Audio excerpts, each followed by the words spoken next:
Hey Fundraiser, I'm Mary Petersen, and this is Hey Fundraiser, the podcast for development professionals who are done guessing and ready to build a major gift program that actually works. Every week, I bring you the tactics, the language, and the real-world strategy to close bigger gifts, deepen donor relationships, and lead with confidence. Whether you're a one-person shop or a seasoned major gift officer, if you're ready to stop hoping and start engineering, you're in the right place. Let's get into it. Hey, fundraiser. You probably know this, but the average nonprofit loses 60% of its donors every single year. 60%. I mean, think about that for a second. That means if you have 100 donors giving today, that statistically 60 of them won't be giving next year. But here's what nobody tells you. They didn't leave because they ran out of money. They didn't leave because they found a better cause. They left because somebody else made them feel seen. So today we're going to talk about that. By the way, welcome back to the podcast. If you're new here, my name is Mary. I have been in the field for 25 years, and I've had donor conversations that have changed my life. And I've also made every mistake in the book, probably some of them twice. So I'm glad you're here and welcome. Today, we are talking about donor retention and specifically why donors leave. And I'm warning you right now, this is not the answer you're expecting. Because when most fundraisers ask, why do donors leave? They assume one of two things. They either think it's the economy, right? Like people just don't have money right now. Or they think it's the ask, like we've asked too soon, or we've asked too much, or we've asked too often. But after those 25 years of watching donors come and go, I can tell you with complete confidence, those aren't the main reasons. I mean, those are reasons, but they're not the main ones. The main reason donors leave is because they didn't feel like they mattered. We're also going to talk about a chapter from my new book, which is Small Table, Big Philanthropy, which launches on April 30th. That's just a few weeks away. Chapter 12 is called Treating $1,000 Donors Like Royalty. And I think it might be the most important chapter I've ever written. And I want to give you a little preview of it today. Okay, so first, let's talk about the number. We're going to point at it, we're going to look at it. The average nonprofit loses 60% of its donors. It's not a rumor. This is not being dramatic. This is a documented stat from the Association of Fundraising Professionals and the Fundraising Effectiveness Project year after year after year. 6 out of 10 donors who gave to you this year will not return to you next year. I want you to do something with that number. Don't just let it wash over you.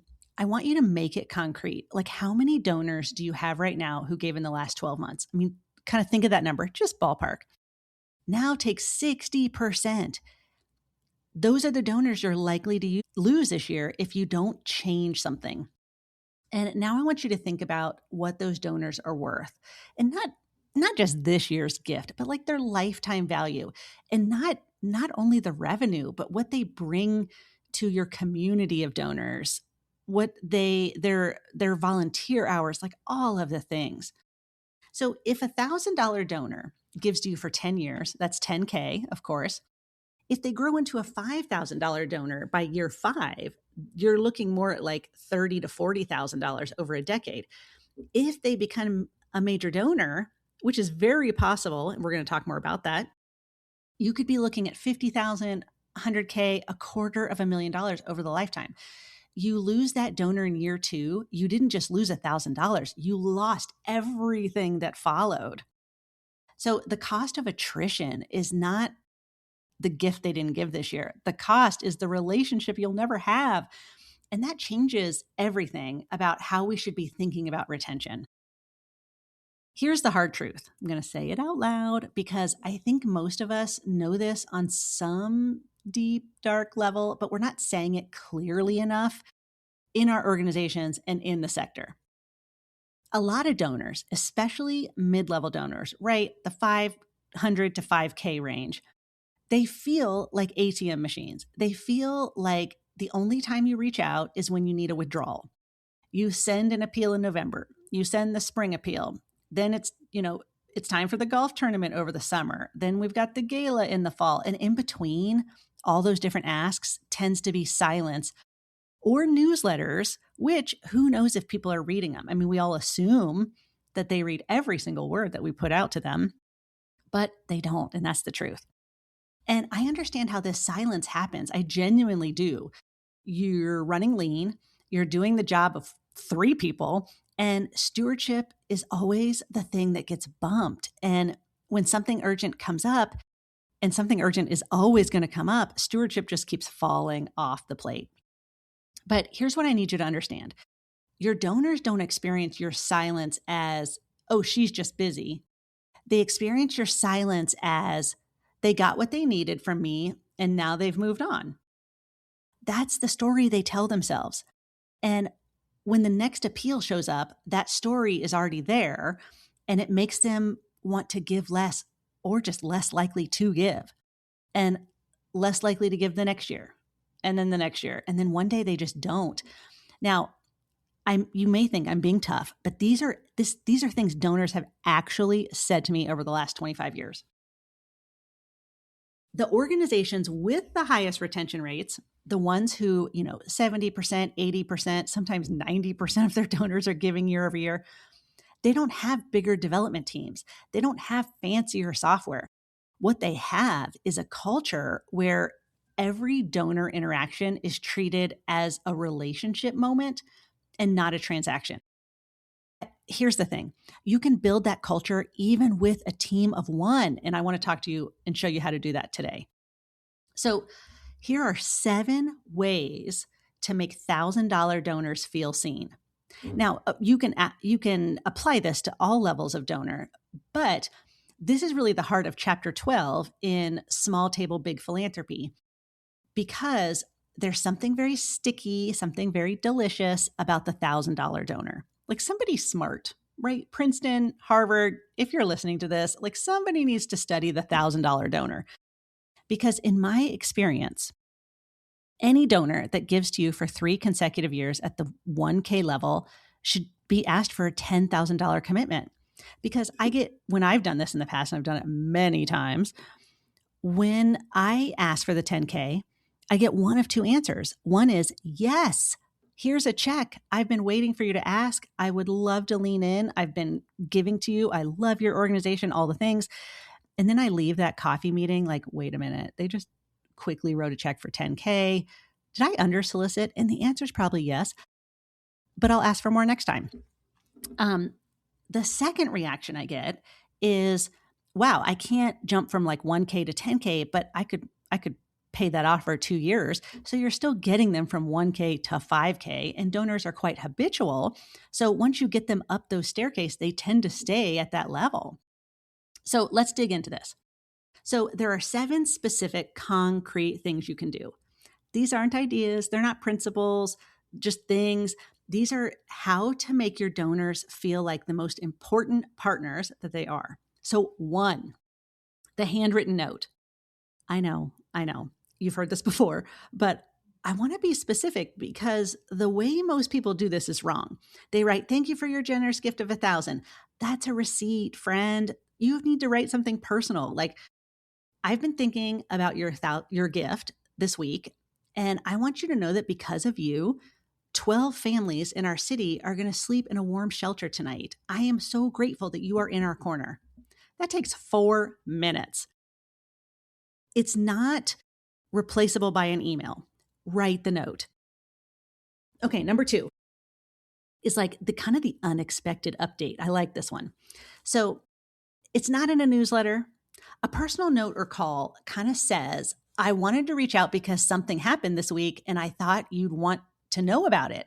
This could be a programmatic milestone. It could be a client story, a challenge you're navigating, but it's how the funding that those donors gave you are helping your organization face whatever challenge that you're navigating. And the word unexpected matters here. Surprises build loyalty. Like expected communications tend to be just noise, right? Every 3 months, I'm going to get the newsletter. Every 3 months, I'm going to get the email. We want to create these moments with our donors, pick up the phone and without an ask, hey, we hit a milestone today for a program that I know you love. Do you have 5 minutes and I can tell you about it? Okay, number 3 is behind the scenes access. So I want you to invite your $1,000 donors into something most people don't see. I mean, it could be a special tour of the facility, not the normal tour, something special. It could be a call with a program director, a look at the budget conversation you're having for next year. Like, it doesn't really have to be elaborate, it just has to feel exclusive. And what that communicates is you're not just a donor, like you're an insider and you're a partner. Number 4 is the impact story. So these are personal, specific, and real, not, your gift helped 50 people. Like that, it's so blah. Your gift helped a woman named Maria. Like, she came to us in October with 2 young kids and nowhere to go. Today, she has an apartment and a job. And last week, she called us just to say thank you. Those are the things that you want to tell your donors. So that story sent directly to a donor with a note or in a call says, I thought of you when I heard this. Like, that is beautiful stewardship. Okay, number 5. I really like the milestone acknowledgement. So, do you know your donors' anniversaries? The date of their first gift, when they upgraded from 500 to 5,000. Like, these are moments worth honoring. I mean, it could be you hit your 5th consecutive year of giving. Awesome. So, this could be a simple note. Like, I was looking back through our records and I realized this month marks 5 years that you have been part of our community. I'm so grateful for that. I'm so grateful for you. Thank you. Like, that's 2 minutes. And it just kind of says, I see you and you're not just a number and you're not just an ATM. Okay, the 6th thing is asking for their advice. This is one of the most underused stewardship moves in the sector, but it's so incredibly powerful. So call a donor, not to ask for money, but to say, I'm trying to figure out the best way to communicate our impact to first-time donors. You've been giving to us for a couple years now, and I would just love to sit down and get your perspective on it. When you ask a donor for their opinion, you're telling them something profound, like that their wisdom matters, not just their checkbook. And that's how you build relationships. Okay, the 7th thing is making them feel like they're part of the community. So your $1,000 donors should know each other, not necessarily by name, but maybe even as a group. You can always say things like, you're part of a small dedicated group of leaders who make our programs possible. So, of course, you can give them a name, the leadership circle, the founder circle, the mission partners, whatever it is, but help them feel like they belong to something, not just that they're giving to something. And that distinction is everything. So, those are the 7 things. Pick 2 this week, just 2, and do them for 5 donors. And I just want you to see what happens. I mean, you can email me. I would love to know what your experience is. So I want to get back to this retention. We've talked a little bit about some stewardship tactics. Let's talk about the exact moment a donor kind of makes that decision to leave. And it is a specific moment because in my experience, donors rarely leave all at once. Like, they leave in a moment, and it's like this moment that you probably don't even know that happens. And then it takes a year or 2 for that moment to fully like show up in your retention numbers, right? And it's because we're looking at data and not donors.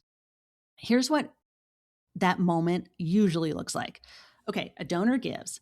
Maybe it's their 3rd or 4th gift and they're feeling good about it and they wait and they're testing you and they wait for something that feels like an acknowledgement. I mean, not a form letter, but like a real moment of being seen, and it doesn't come. An appeal arrives, though, like maybe 4 months later, or an invitation to the golf tournament or something like that. And they give again because they think, I really do love this cause and I'll just make one more gift. And then they wait. And then nothing personal happens. And then year end hits and they get another appeal. So somewhere in that cycle, there's a moment.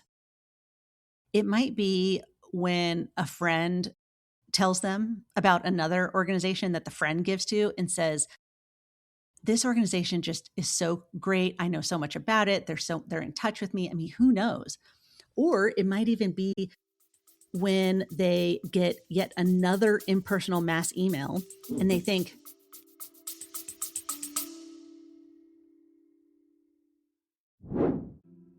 hey, fundraiser, before you sign up for another fundraising conference where you might leave with a good tote bag but zero strategy to raise more money, let me invite you to Major Gift Momentum. This is my private coaching group where you'll get weekly coaching calls with me, access to my full Major Gift curriculum, and a community that's actually moving the needle. Major Gift Momentum isn't based in theory, it's based in action. Members are closing 5- and 6-figure gifts within 3 months of joining. Heather just closed a $245,000 gift. Jacelyn just closed a $212,000 campaign gift. And Georgette just got a $500,000 commitment. All within 3 months of joining Momentum. Each of these Momentum members didn't think the donor would give that much, but once I taught them my method, they are raising money at a whole new level. So would you like in, fundraiser? If you do, go to heyfundraiser.com/momentum and let's get started.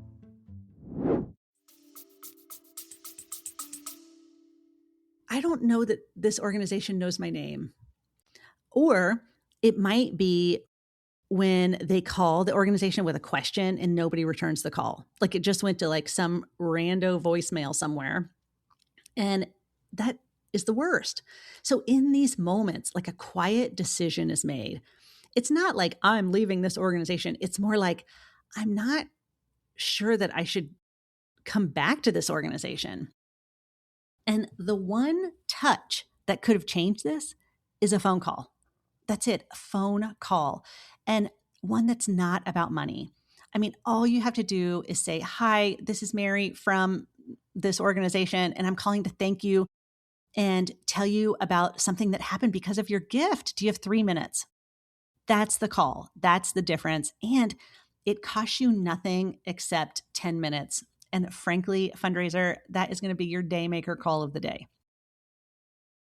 Okay, switching gears a smidge is I want to talk about something in the book that I call the staircase principle. And here's the frame that I use when I talk about it. And it comes straight from the book. Your $1,000 donors today are not $1,000 donors forever. They're on a staircase, and your job is not just to cash the check. Your job is to build the next step so that they can take the next step in the staircase. And the staircase looks something like this. Someone gives $100 or $500 at first, maybe through a direct mail, maybe they're at an event. I mean, it's kind of a test gift. They want to see how you'll respond. If you respond well, if they're seen, if the mission really resonates, and if there's real relationship forming, they might take the next step. It depends on so many factors, but the next step could be a $1,000 gift, maybe a $5,000 gift. Then you have a conversation. Then you start to bring them into the mission. Then you're asking for advice and you actually have a relationship with this person. That $5,000 donor turns into a $10,000 donor. And then, they might join your board, like they're just leaning in, they're becoming closer, they're hearing stories, and then they're at 50,000, right? So there is a staircase, and I've seen it literally a million times. I've been part of how this happens. And every single time I can trace it back to the moment somebody made a $1,000 donor feel like the most important person in the room. That moment is the staircase to major gifts. Your $1,000 donor are tomorrow's major donors.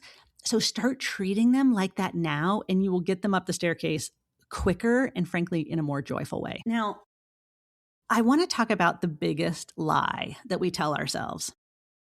And I did this for years, and I cringe and I think back and I'm cringing.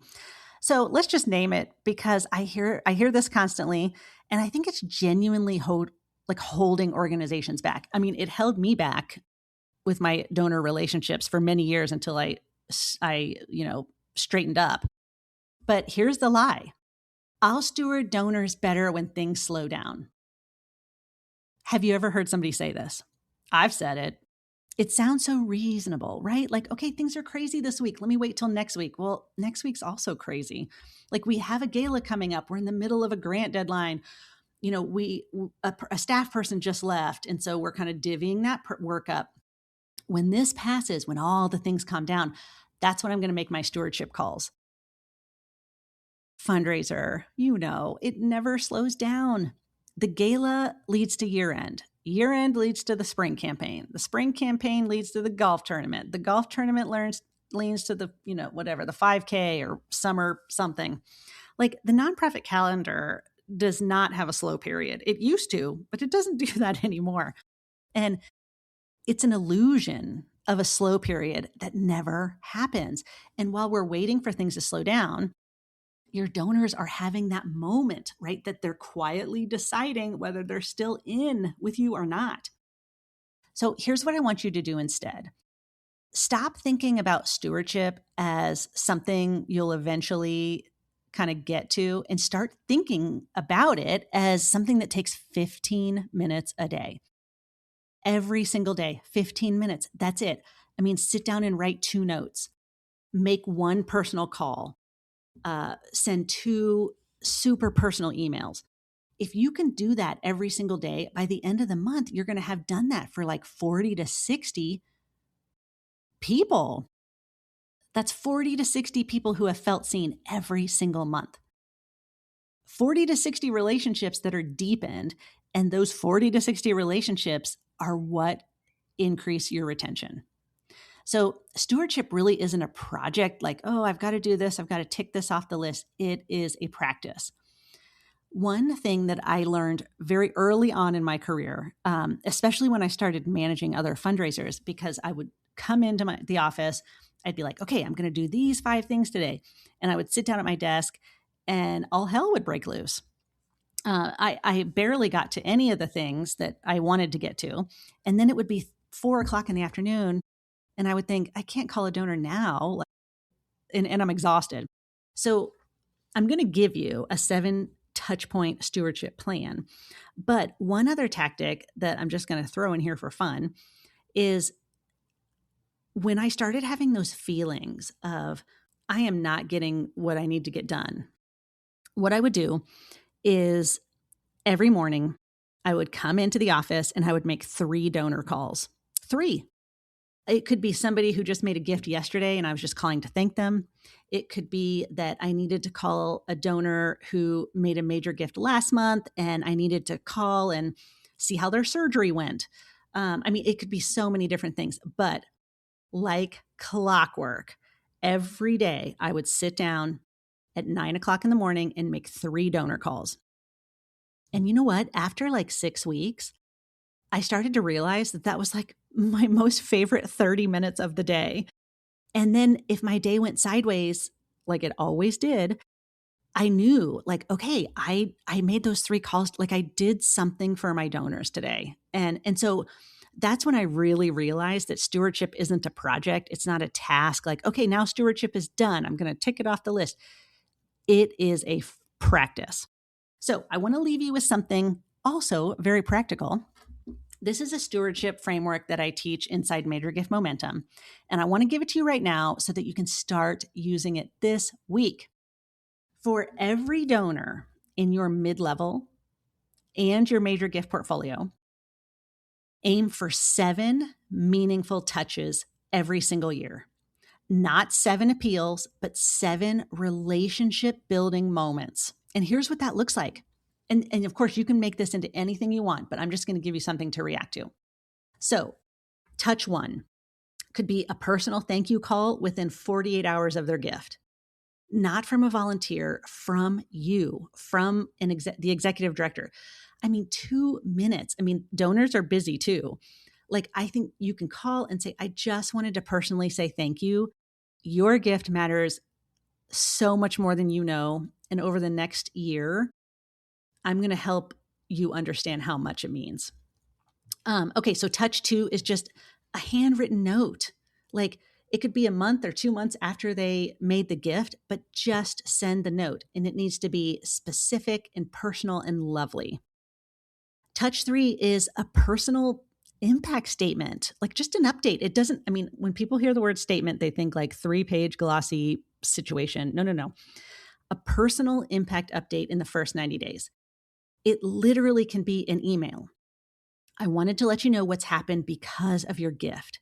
I want you to share a story that's real and specific and a couple stats. Here's how we've moved the needle in the last 90 days because of your gift. So when I say statement, it's really like impact update. Touch 4.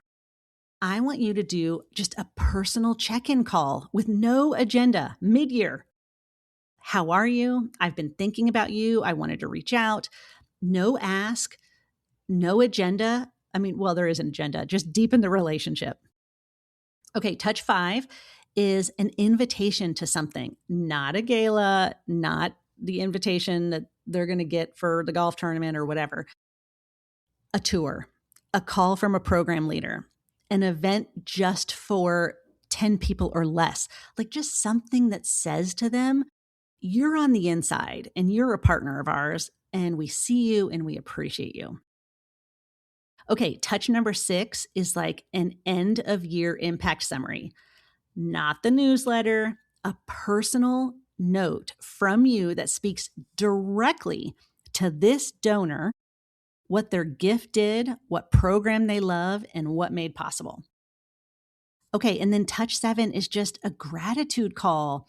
So before the next appeal goes out, before the year-end campaign starts, I'm calling because I wanted to say thank you before the year ends. You are part of why we did all the things we did this year, and I'm so grateful.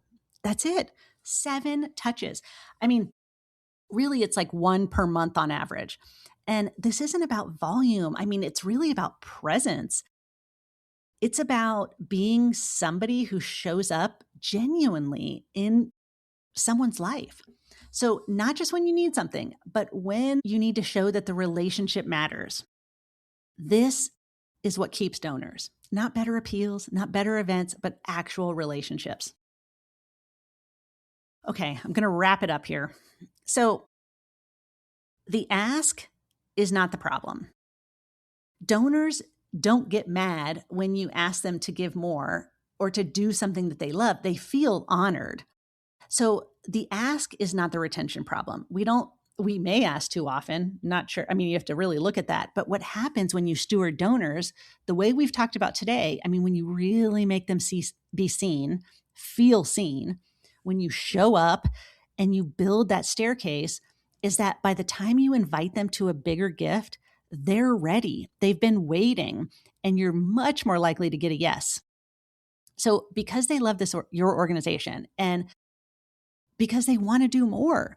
So your job is to keep the relationship alive long enough for them to say yes to something bigger. So if you boil it all down, that is what Small Table Big Philanthropy is all about. So it launches April 30th, and you can grab your copy now. You can pre-order at heyfundraiser.com. Before I let you go, I do want to give you a little homework. I want you to pull up your prospect list, your donor list, and identify 5 people who made a gift in the last 6 months and have not heard from you personally. I don't want you to send a form letter. I don't want you to send them the newsletter with a handwritten note on it. No, no, no. I want you to think about the touches that we talked about today. A call, a handwritten note, a personal email with a story. So just 5 donors this week. Okay, fundraiser, if this episode was useful for you, please share it with a fundraiser who needs to hear it, because I believe the way we treat our donors changes the entire sector. I mean, even one relationship at a time. Okay, fundraiser, I will see you next Friday. Take care of yourself and keep doing all the work that you do so well. Fundraiser, thank you for being here. This work you do, it matters. You are the bridge between generosity and impact, and don't let anyone, including the hard weeks, convince you otherwise. If today's episode gave you something useful, please pass it along. 1 share, 1 text to a colleague, 1 review on Apple Podcasts. That's how this show reaches the people who need it most. Come find me at heyfundraiser.com, and I'll see you next Friday.